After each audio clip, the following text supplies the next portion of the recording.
ശ്രീ ജയചന്ദ്രൻ, സ്നേഹത്തള്ള് എന്നൊരു പ്രയോഗം കൂടി മലയാള ഭാഷയ്ക്ക് കോൺഗ്രസ് സംഭാവന ചെയ്തിരിക്കുകയാണ്. കോഴിക്കോട് DCC അധ്യക്ഷൻ പ്രവീൺ കുമാറാണ് ആ പ്രയോഗം നടത്തിയത്. ഓണത്തല്ല് എന്നൊക്കെ നമ്മൾ കേട്ടിട്ടുണ്ട്, പക്ഷേ ഈ സ്നേഹത്തള്ള് ഇന്നലെയാണ് കാണാൻ കഴിഞ്ഞത്. ഏതായാലും കോഴിക്കോട് DCC പ്രസിഡന്റ് പ്രവീൺ ഇതൊരു തള്ളലായിരുന്നു സമ്മതിച്ചല്ലോ.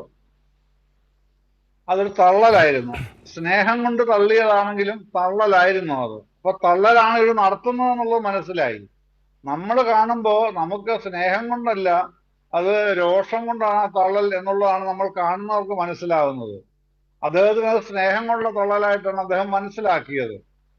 അപ്പോ അതവിടെ നിൽക്കുന്നു. അതവിടെ നിൽക്കുമ്പോൾ തന്നെ ഇന്ന് അതിന്റെ തുടർ നടപടികൾ, മറ്റ് തള്ളലുകളാണ് ഇന്നുണ്ടാകുന്നത്. അതാണ് നമ്മൾ മുമ്പേ ചർച്ച ചെയ്ത അദ്ദേഹത്തിന്റെ ഈ സമരവിരുദ്ധ നിലപാടൊക്കെ ആയിട്ട് വരുന്നത്.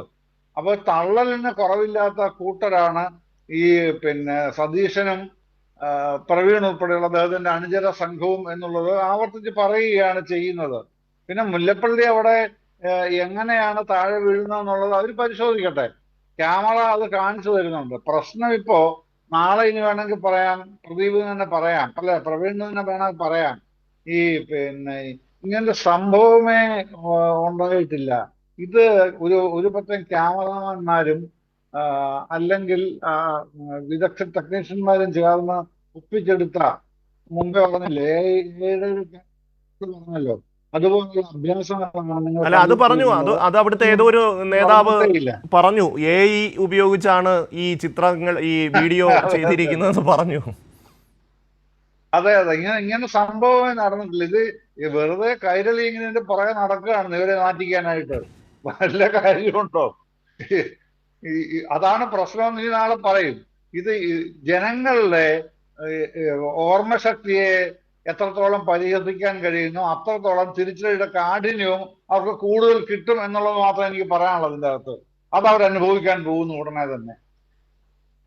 അതോടൊപ്പം മറ്റൊരു കാര്യം കൂടി നമ്മൾ ശ്രദ്ധിക്കേണ്ടതില്ലേ ശ്രീ ജയചന്ദ്രൻ? അതായത് ഒരു പൊതുവേദിയിൽ ഈ രീതിയിൽ പെരുമാറുക എന്ന് പറയുന്നത് എത്ര ശരിയായ ഒരു കാര്യം. KPCCയുടെ വർക്കിംഗ് പ്രസിഡന്റാണ് ശ്രീ ഷാഫി പറമ്പിൽ. അദ്ദേഹം നിലവിട്ട പോലെയാണ് അദ്ദേഹം പെരുമാറുന്നത്. അതായത് അദ്ദേഹത്തിൻ്റെ ഉള്ളിലുള്ള ആ ഒരു രോഷം പൂർണ്ണമായും പ്രകടിപ്പിക്കുകയാണ്. ഈ ഫിറ്റ് ചെയ്ത ചിരി മാത്രമല്ല തനിക്ക് അറിയാവുന്നത് എന്ന് വളരെ കൃത്യമായി അദ്ദേഹം അവിടെ തെളിയിക്കുകയാണ് ഉണ്ടായത്. നമുക്ക് ആ VD സതീശൻ്റെ മുഖം കാണുമ്പോൾ മനസ്സിലാവും എത്രമാത്രം ബുദ്ധിമുട്ടിയാണ് അദ്ദേഹം അവിടെ ഈ രംഗങ്ങളൊക്കെ കാണുന്നത്. ഒപ്പം തന്നെ ഷാഫി അവിടെ ഉണ്ടാക്കുന്ന അസ്വസ്ഥത എന്താണെന്ന് VD സതീശൻ്റെ മുഖത്ത് നോക്കിയാൽ നമുക്ക് മനസ്സിലാകും. അത് അതുകൊണ്ട് തന്നെയാണ് ഞാനിത് പറഞ്ഞത്. മറ്റൊരു രൂപത്തിലാണെന്നുള്ളതേ ഉള്ളൂ. എത്രത്തോളം ഉയരത്തിൽ നിന്നാണോ, കൂടുതൽ ഉയരത്തിൽ നിന്നാണോ വീഴുന്നത് അത്രത്തോളം വീഴ്ചയുടെ ആഘാതം കൂടും എന്നുള്ളത് ഒരു പ്രകൃതി ചലന നിയമമാണല്ലോ. അത് ആ പ്രകൃതി ചലന നിയമത്തിനനുസരിച്ച് തന്നെയാണല്ലോ ഇവരുടെ പെരുമാറ്റം നമ്മൾ ഇന്നലെ കണ്ടതും. അത് ആരാരൊക്കെയാണ് കൂടുതൽ ഉയരത്തിൽ നിന്ന് വീണത് എന്നുള്ളതാണ് ഇനി അറിയാനിരിക്കുന്നത്. അതുകൊണ്ടാണ് ഞാൻ പറഞ്ഞത്, അത്തരക്കാർക്കുള്ള മറുപടി കൊടുക്കുന്നത് ജനങ്ങളാണല്ലോ. കാരണം ഇവരെല്ലാം പൊതുപ്രവർത്തകരുടെ ഗണത്തിൽ സ്വയം ഉൾപ്പെടുത്തുന്നവരായിട്ടുള്ള നേതാക്കളാണ്. അപ്പൊ അതുകൊണ്ടാണ് ഞാൻ പറഞ്ഞത്, വീഴ്ചയുടെ ഉയരം കൂടുന്തോറും അതിന്റെ കനം, ആഘാതവും കൂടും. ഇദ്ദേഹത്തിൻ്റെ ഒരു താല്പര്യം എന്തായിരുന്നു എന്ന് പറഞ്ഞാൽ, VD സതീശൻ സംസാരിക്കുന്നതിന് മുമ്പ് സംസാരിച്ച് അവിടെ കുറച്ച് കയ്യടിയൊക്കെ നേടി താനാണ് അവിടുത്തെ ഒരു താരം എന്ന് തെളിയിക്കാനുള്ള ഒരു നീക്കം ഷാഫിയുടെ ഭാഗത്തു നിന്ന് ഉണ്ടാകുമെന്ന് VD സതീശൻ മുൻകൂട്ടി കണ്ടു. അദ്ദേഹം അതനുസരിച്ച് അവിടുത്തെ അധ്യക്ഷനായിരുന്ന ആളോട് കാര്യങ്ങൾ പറയുകയും ചെയ്തു. തന്നെ വേണം ആദ്യം സംസാരിക്കാൻ വിളിക്കാൻ. അവിടെ നിലതെറ്റുകയാണ് ഷാഫിക്ക്. അദ്ദേഹത്തിൻ്റെ എല്ലാ കൺട്രോളും പോവുകയാണ്. ആ രീതിയിൽ ക്ഷുഭിതനായി പെരുമാറുകയാണ്. ഒരു പൊതുവേദിയിൽ ഇദ്ദേഹം ഇങ്ങനെയാണെങ്കിൽ ഒരുപക്ഷെ കുറച്ചും കൂടി അവരുടെ ഇൻറ്റീരിയറായിട്ടുള്ള സ്ഥലങ്ങളിൽ ഏത് രീതിയിൽ ഷാഫി പറമ്പിൽ പെരുമാറും എന്നുള്ളതാണ്.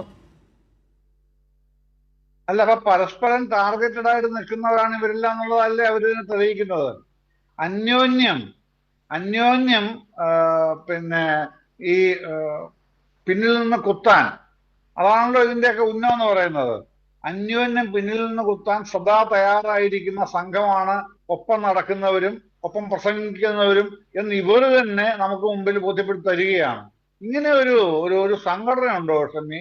ഇതിന് അപ്പൊ ഈ ജാഥയ്ക്ക് ഒരു മാനേജരും അതിന് ഫ്ലോർ മാനേജ്മെന്റും ഒന്നും ഇല്ലാതെ അങ്ങനെ പോകുമോ? ഒരു സാധാരണഗതിയിൽ കോൺഗ്രസിന്റെ ജാഥ അങ്ങനെ പോവില്ല. പക്ഷെ ഇതെല്ലാം സതീശന്റെ വൺ മാൻ ഷോയ്ക്ക് അകത്ത് മാത്രം ഒതുങ്ങി നിൽക്കേണ്ടതില്ലെന്നും തന്റെ ഷോ കൂടി ഇതിനകത്ത് വരണം എന്നും ആഗ്രഹിക്കുന്നയാളാണ് ഷാഫി. അതുകൊണ്ട് തന്നെ ഷാഫിയുടെ തട്ടകത്തിൽ സതീഷ് അത്ര സ്വാതന്ത്ര്യം കൊടുക്കേണ്ടതില്ല എന്ന് ഷാഫി തീരുമാനമെടുത്താൽ ആ തീരുമാനം ഒറ്റയ്ക്കാവില്ല എന്ന് കൂടെ ഓർക്കണം.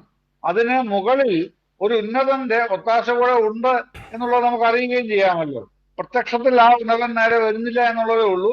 ഷാഫിയുടെ അത്തരം ഇടപെടലുകൾക്ക് അത്ര ഉന്നതന്റെ അദൃശ്യമായ ഒരു ആശീർവാദം കൂടെ ഉണ്ട് എന്നുള്ളതും വസ്തുതയാണ്.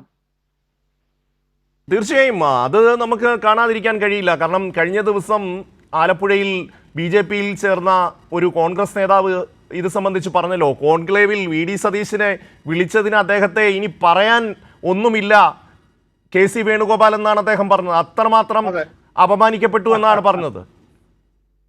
അതെ, താങ്കൾ ആ പേര് പറഞ്ഞു, ഞാൻ പറഞ്ഞില്ലെങ്കിലും ഇത് കേൾക്കുന്നവർക്കറിയാം. പക്ഷെ അത് തന്നെയാണ് കാര്യം. അപ്പൊ അത്തരത്തിൽ പിന്നെ ഷാഫി കാര്യങ്ങൾ എല്ലാം അടുക്കോടുകൂടി ചെയ്യുന്ന ആളാണല്ലോ. അങ്ങനെയാണ് കേട്ടിട്ടുള്ളത്. വളരെ ചിട്ടയോടും അടുക്കോടും കൂടി കാര്യങ്ങൾ ചെയ്യുന്നയാളാണ്. അപ്പൊ ആ ചിട്ടയിലും അടുക്കിലും കാര്യങ്ങൾ ചെയ്യുമ്പോൾ അദ്ദേഹത്തിന്റെ ബോസിന്റെ ആശീർവാദം വാങ്ങിച്ചിട്ടാവുമല്ലോ ഇത്തരത്തിലുള്ള നടപടികൾക്ക് മുതിരുകയും ചെയ്യുന്നത്. അത് ഇഷ്ടപ്പെടാത്ത സതീശന്റെ ദേഷ്യപ്രകടനമാണ് സ്റ്റേജിൽ കാണുകയും ചെയ്യുന്നത്. അതാണ് ഇന്നലെ ഉണ്ടായത് വാസ്തവത്തിൽ.